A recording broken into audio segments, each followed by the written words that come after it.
شروع کریں.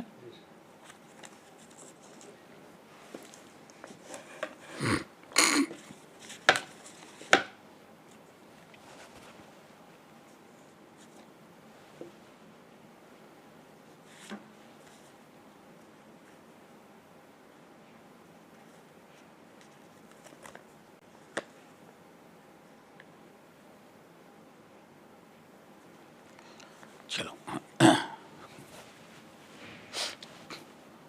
شروع.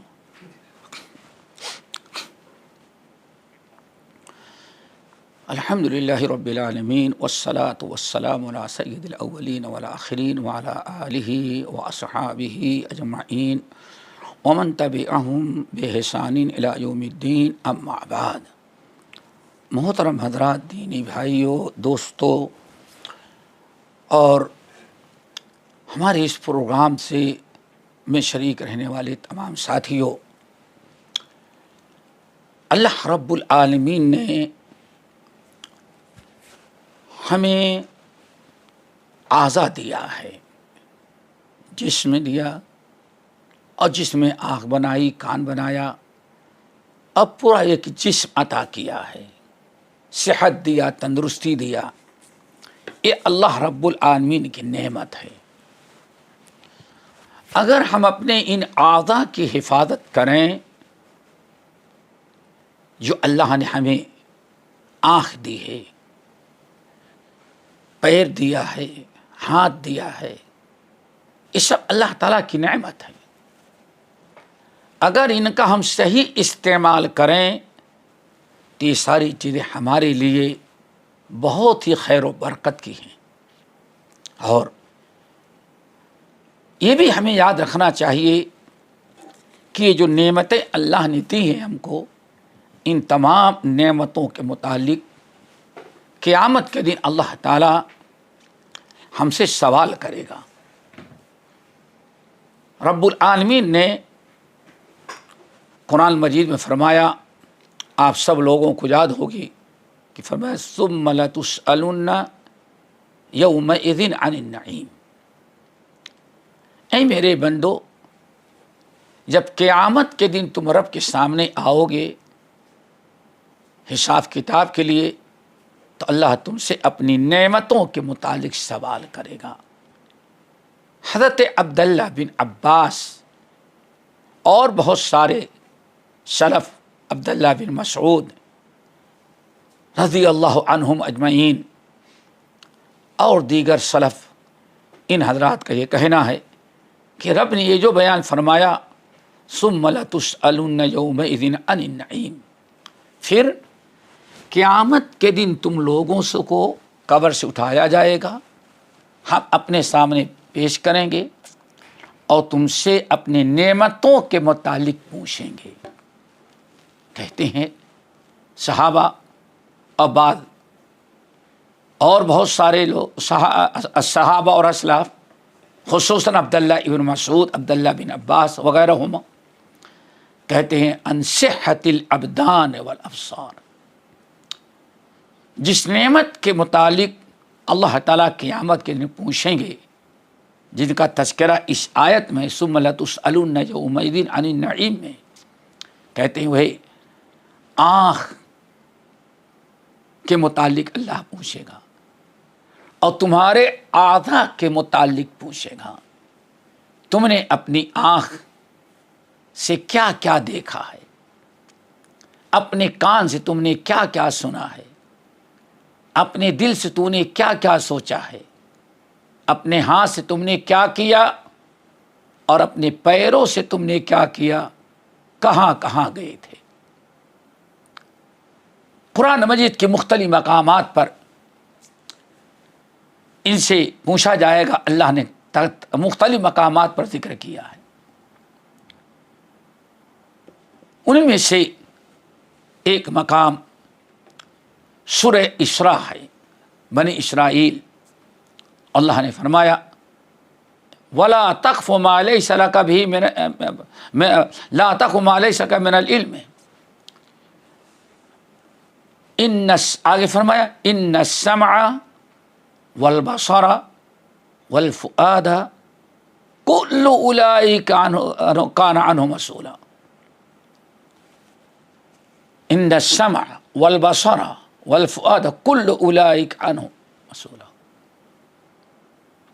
اللہ فرماتے ہیں بے شک یہ کان، یہ آنکھ، یہ تمہارا دل، خصوصاً یہ تین اعضاء، ان السمع والبصر والفؤاد، بے شک تمہاری آنکھ، یہ تمہارے کان اور تمہارا دل، کل اولئک عنہ کان مسئولا، ان میں سے ہر ایک کے متعلق قیامت میں اللہ تعالیٰ سوال کریں۔ اللہ پوچھے گا آنکھ سے تم نے کیا کیا دیکھا ہے، کتنی اچھائیاں دیکھی، کتنی برائیاں دیکھی، کان سے تم نے کیا کیا سنا، اور دل میں تم کیا رکھتے تھے اللہ کے متعلق، رسول کے متعلق، اسلام کے متعلق، ایمان والے بھائیوں کے متعلق، کن سے تمہارے دل میں محبت تھی، کیا کیا دل میں تم سوچتے رہے، بیٹھا رکھے تھے، جمع کیے تھے، سب کل اولئک، ہر ایک کے متعلق سوال کیا جائے گا۔ ان السمع والبصر والفؤاد کل اولئک، ان میں سے ہر ایک کے متعلق سوال کیا، عنہ مسئولا، پوچھا جائے گا۔ اس لیے ہم تمام لوگوں کو ان اعضاء کی خاص حفاظت کرنی چاہیے، خصوصاً آج اس فتنے کے دور میں آنکھ کا گناہ، بے شرمی، بے حیائی، فحشکاریاں، گندے گندے مناظر و سین، آج بہت ہی زیادہ ضرورت ہے آنکھ کی حفاظت کی۔ اگر انسان اپنے آپ کو آنکھ کے گناہ سے نہ بچائے تو بڑے نقصان اور خسارے، کل اولئک کان عنہ مسئولا، ہر ایک سے سوال کے بارے میں پوچھے گا۔ اسی لیے اگر کوئی شخص اپنے آنکھوں کی حفاظت کر لے تو اللہ رب العالمین کے ہاں بڑا ہی محبوب بندہ بن جاتا ہے۔ اپنے آنکھ کی حفاظت کر لے، برائیاں دیکھنے سے اپنی نگاہیں محفوظ رکھ لے۔ جو شخص، چونکہ برائی کی ابتدا اسی آنکھ سے ہوتی ہے،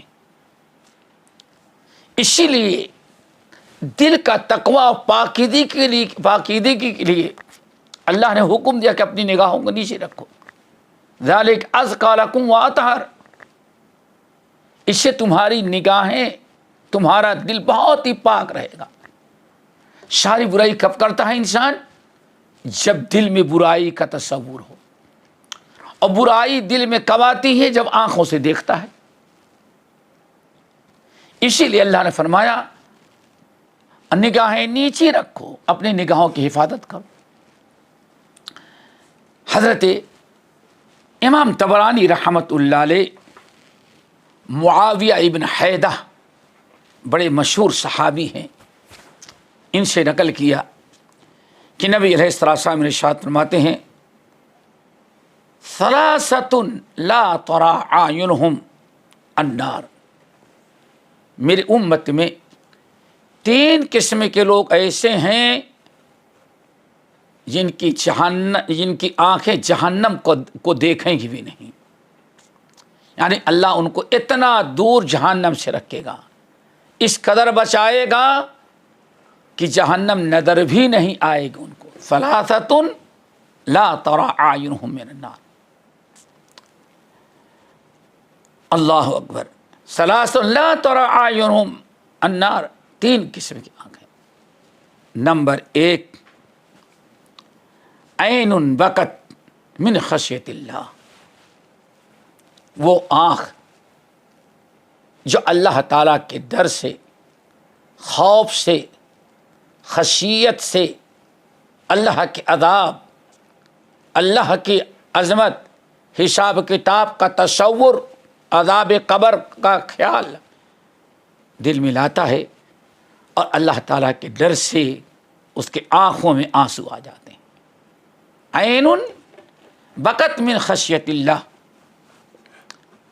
اللہ تعالیٰ کے ڈر، خوف، عظمت، اللہ کی ناراضگی کے خوف دل میں پیدا ہوتا ہے۔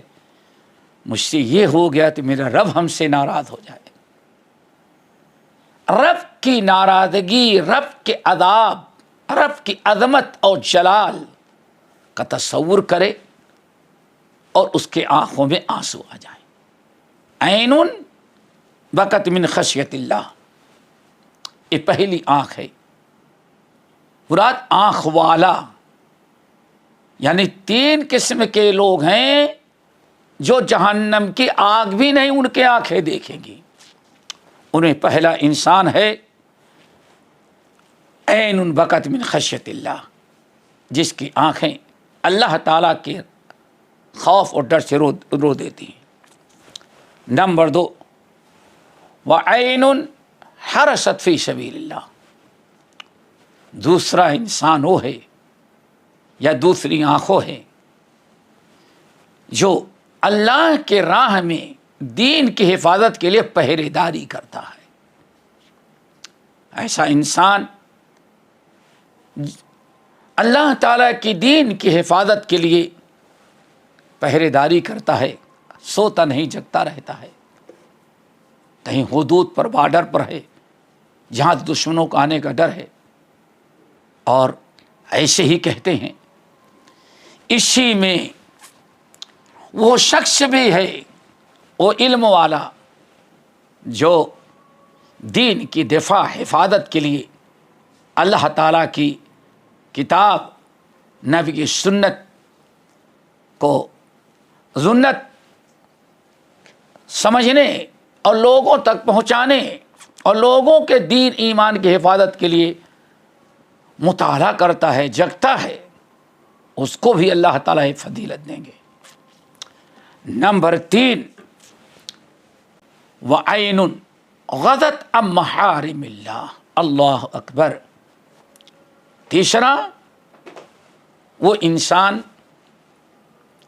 عین، وہ انسان یا وہ آنکھ کی حرام چیزیں سامنے آتی ہیں تو اپنی نگاہیں نیچی کر لیتا ہے۔ غضت عن محارم اللہ، صرف حلال چیزوں پر نگاہ رکھتا ہے،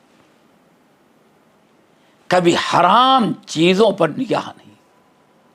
اگر کوئی حرام منظر، حرام سین، کوئی حرام چیزیں جس کا دیکھنا سننا اللہ نے حرام قرار دیا ہے، جب ایسی اس کے سامنے آتے ہیں کوئی چیز آتی ہے تو فوراً اپنی نگاہیں نیچی کر لیتا ہے۔ تو دوستو، یہ 3 آنکھ والے ہیں جن پر اللہ رب العالمین نے جہنم کی آگ کا دیکھنا بھی حرام قرار دے دیا ہے۔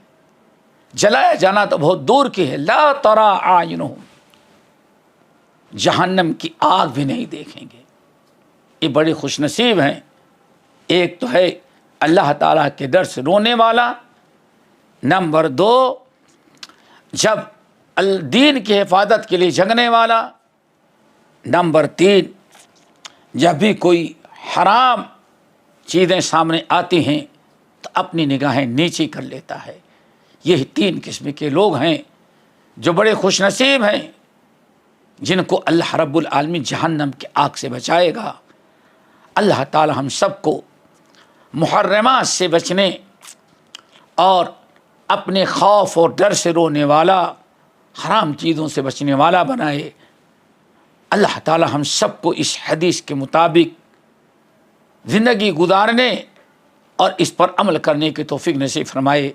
اقول قولی ھذا واستغفر اللہ من کل ذنب واتوب الیہ۔